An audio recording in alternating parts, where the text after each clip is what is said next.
Good evening. It can now be said that the debate over health care reform has gone too far. It's now veered into threats of violence, and tonight 10 Democrats who've been threatened are under increased security.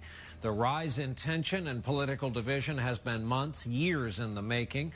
Sunday's party line vote in the House sent it over the top. What amounted to a huge victory for the White House was instead a rallying cry for the opposition, and today there were calls to calm down the anger. We begin here tonight with NBC's Kelly O'Donnell on Capitol Hill. Kelly, good evening.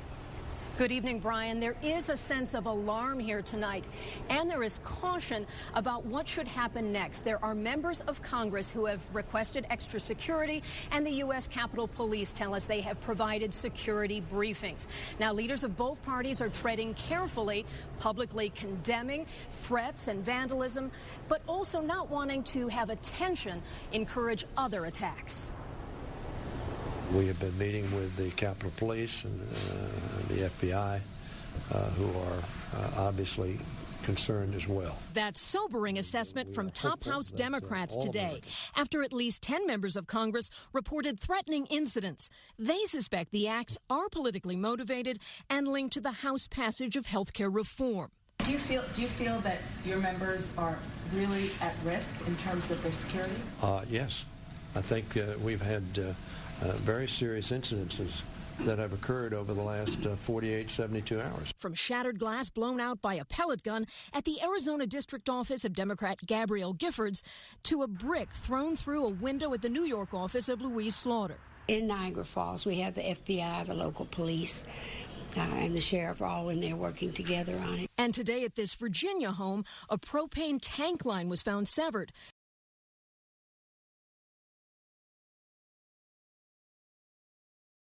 Congressman Tom Perriello's brother lives there.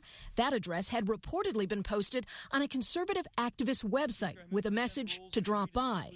Democrats accuse Republicans of stirring a hostile political mood and connect that to tactics used by Republicans to slow things down in the Senate today.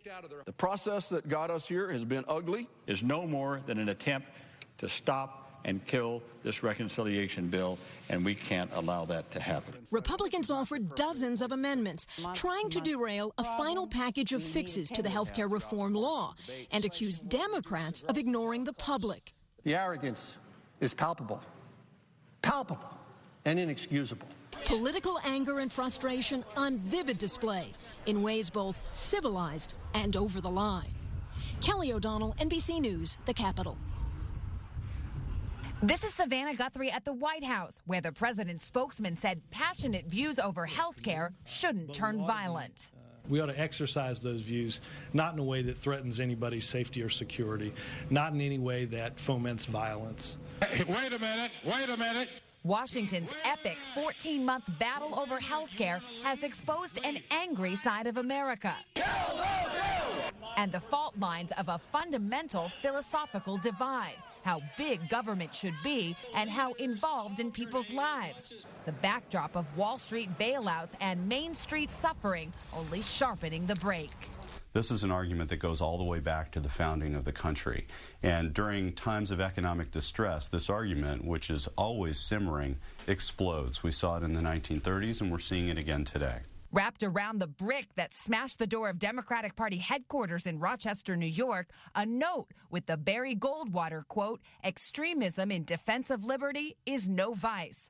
On Twitter, former Alaska Governor Sarah Palin told followers, "Don't retreat, reload," while an Alabama man advocated armed uprising. The muzzles of 3 million rifles, who can be, if required, pointed directly at the hearts of anyone who wants to be a tyrant in this country. At a conservative Tea Party protest at the Capitol this weekend, some demonstrators hurled racially and sexually charged insults at members of Congress. Appearing on MSNBC, former Bush White House advisor Karl Rove suggested these are the growing pains of a burgeoning political movement. Sometimes their rhetoric is raw and angry, and that's the downside. The upside is that a large number of people have heretofore been spectators, have been motivated by deep concern about our country to get involved in politics.